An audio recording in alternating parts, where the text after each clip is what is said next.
It's no secret, teenagers are sometimes troubled, sometimes troublesome. But you have to wonder if what you're about to see is the answer to help them.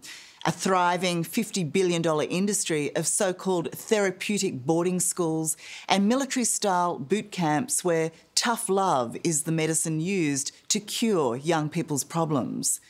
These often secretive institutions are largely unregulated and far from assisting have actually caused serious and lasting harm.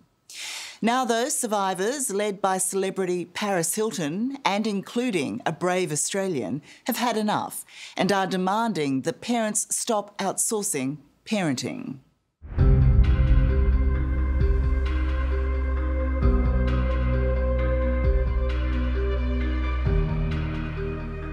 Sometimes they would lock children up in a solitary confinement room.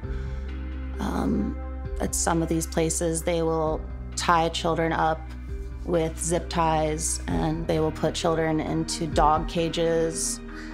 It's a side of Paris Hilton we've never seen before, as she reveals the horror she has kept secret for decades. During my time at these places, I was strangled, hit. Every time I would take a shower or use the bathroom, there'd be male and female staff watching. Held against her will and abused, nothing could protect this millionaire heiress from the worst of an industry promising to care for troubled teens. Can I get a picture with you? At just 16, Paris became a prisoner in a full lockdown facility. I didn't see sunlight or breathe fresh air for 11 months. They took away all my human rights. They would have us stay up for hours and do sleep deprivation, and they were just trying to break us down the entire time. It was terrifying to be around. Before Paris Hilton was known as the It Girl, her parents considered her a wild child who desperately needed help. I wasn't a bad kid. I did not deserve that. My parents were so strict. I wasn't allowed to go on a date. I couldn't go to a school dance. I couldn't wear makeup. They were very, very strict. And then moving to New York City and getting invited to all these parties and clubs, and it was just this whole new world to me. So I started sneaking out at night and I was getting bad grades. Confounded by her defiance and fearful for her well-being, Paris's parents decided their only option for their wayward daughter was to send her to therapeutic residential care. In the US, it's a flourishing multi-billion-dollar industry that promises a life-saving fix in remote wilderness camps and so-called boarding schools far away from home. In reality, for many, it comes at an incalculable cost. Did your parents talk to you about it at all? Did you have any forewarning that this was what they were planning? When I was getting bad grades, they would say, we're going to send you to boarding school. But they had no idea what type of boarding school this was. These places use such deceptive marketing. It's really just blows my mind and breaks my heart just to know what happens behind closed doors. Psychological, physical, and sexual abuse are rife, as each year thousands of kids are bundled off to these facilities. And not just from the United States, but from around the world. I will always have in the back of my mind, am I the problem? Am I still a bad kid? Am I inherently evil? Now 25, Emily was living in Sydney and just 15 when she was sent halfway across the world. She was an unhappy child of a bitter divorce, and when her grades also started to slip, her mother sought help. For the next 2 years, Emily would be separated from all she knew and loved. So what were you doing to be deemed a troubled teen in your mum's eyes? I snuck my phone to my room late at night. I dated a boy who was 17 when I was 15. And I think I just had a bit of an attitude in general from the tumultuous childhood I had had. As Emily was to discover, the journey to residential therapeutic care in the US begins in the most brutal way, and often in the middle of the night. Around 3 in the morning, two burly strangers switched on my bedside lamp. And that's when I was presented with the options, the easy way or the hard way. And I asked what the easy way was, and she said, you know, we walk out the door and get on the plane together. These two men came into my room at 4:30 in the morning, holding up handcuffs and said, do you want to go the easy way or the hard way? And I had no idea who they were. I thought I was being kidnapped. It's a horror story echoed almost word for word by many young people who were forcibly sent away by their parents. Describe to me what I would imagine would be the terror of waking up to strangers in your bedroom at 4:30 in the morning, the safest place you know, your bed, your room, your house, with your family in it.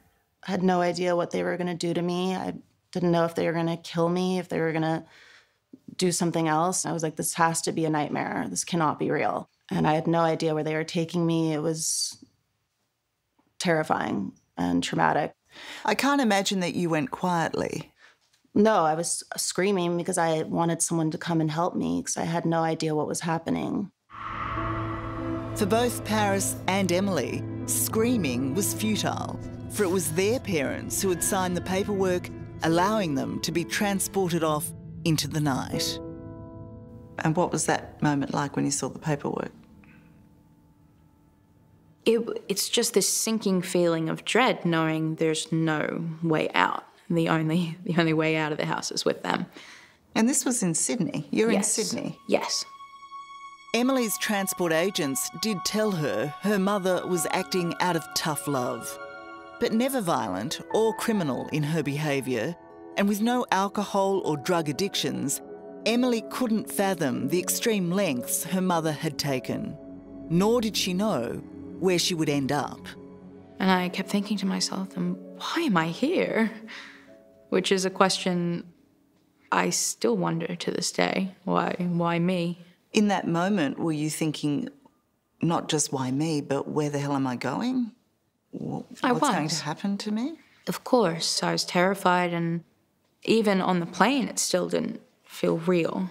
And I remember standing in the bathroom, looking in the mirror and just saying, it's going to be okay, it's going to be okay, you'll be okay. Emily was taken first to a wilderness facility in Utah for 10 weeks and then moved to her final destination, a school called Monarch in deep and remote Montana. She says it was here she quickly discovered a kind of hell on earth with no one to save her. If you even looked at someone the wrong way, you were forced to dig up tree stumps. Food was taken away, and you weren't allowed to talk to a single other person for months at a time. Even more disturbing, aggressive group counselling, widely known as attack therapy, pitting child against child and reenacting the traumas of their peers, including sexual abuse. It was a snowball effect, so one kid would start yelling at another kid and more kids would join in. These were torture for me, to have a group of 15 of your peers yelling at you. And what would make matters worse is this rile-up gang mentality would go farther than the walls of that room. And this was encouraged by the... This was encouraged. In the group, there were kids with a wide variety of issues. Some were deeply disturbed, others, like Emily, suffered anxiety and depression. Hard labour, deprivation and shaming seemed to be the answer, no matter the problem. Do you believe that isolation, deprivation, shaming is the appropriate treatment for children who are suffering anxiety and depression? I would say that's not what occurs. And if you had done, if you had met with the programs and know the programs like I do, that's not what occurs. But if the people who've gone through the program say this, should we not believe them? Should we not believe that that's exactly what happened to them? Okay. Can we call time out for a minute? This is not how the interview I thought was supposed to go.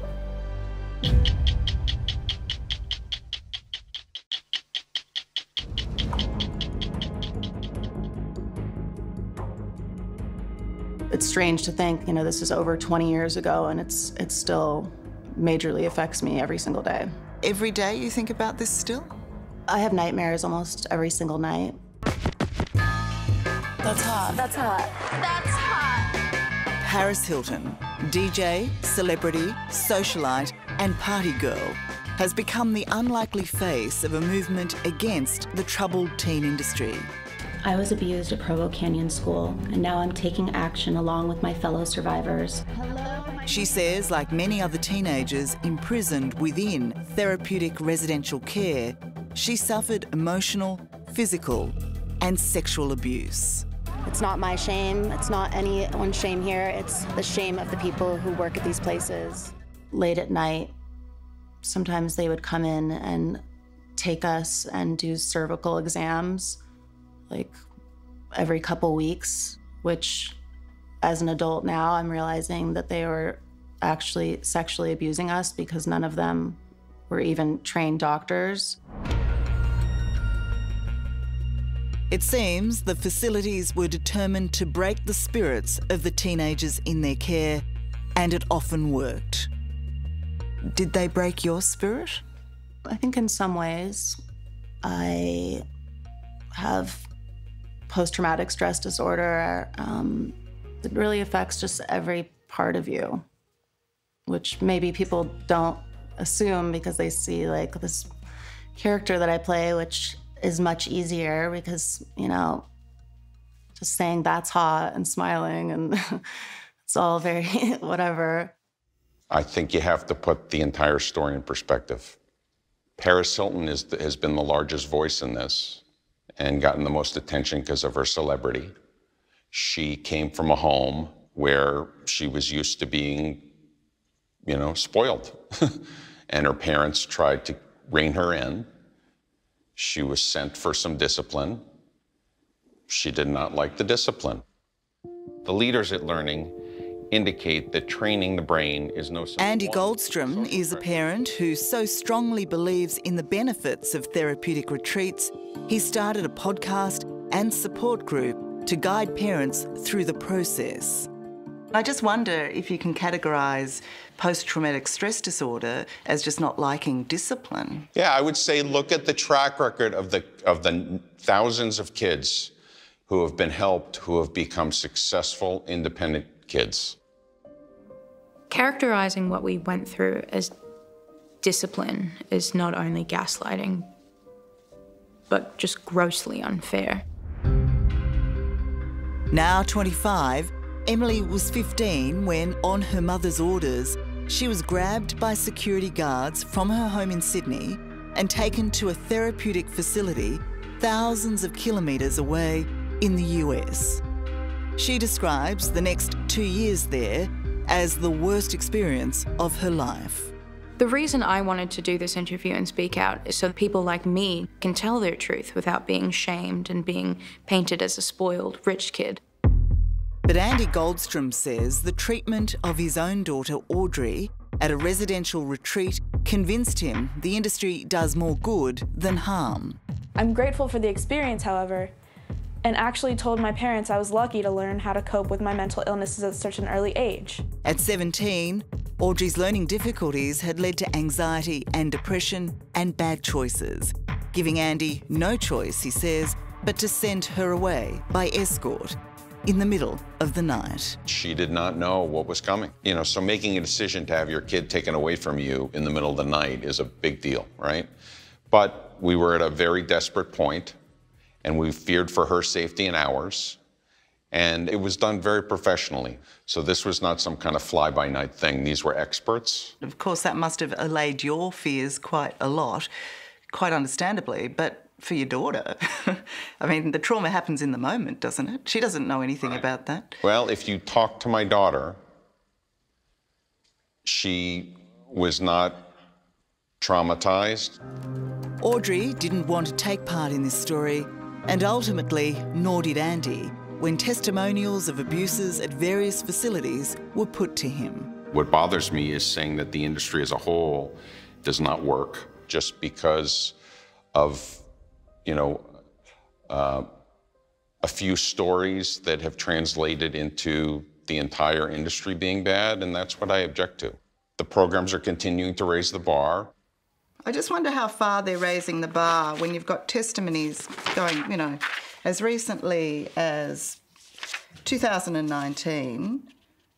And this is from the very place you sent your daughter, Pacific Quest.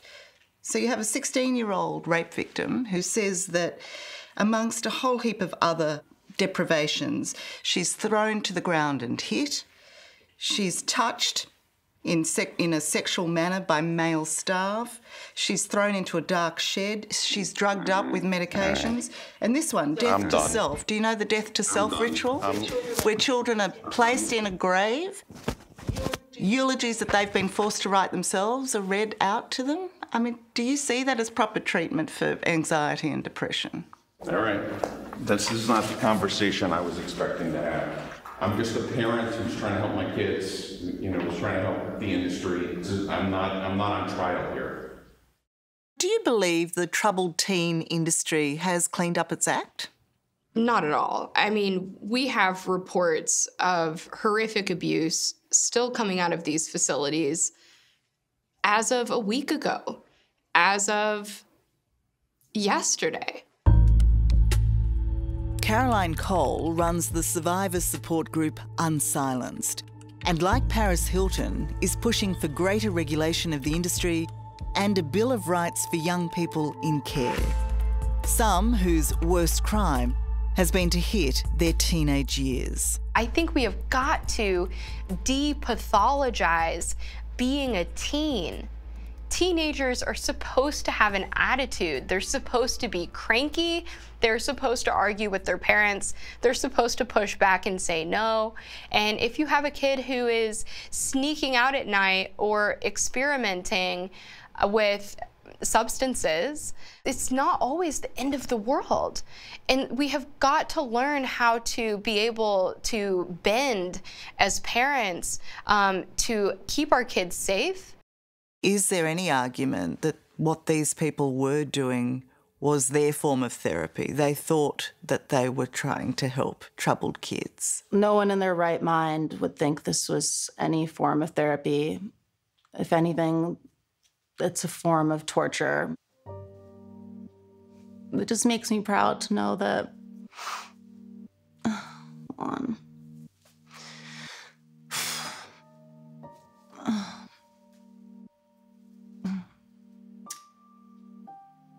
It just makes me proud to know that these kids know that someone is out there fighting for them. Because when I was in there, no one was and no one knew anything about this. The worst of my experience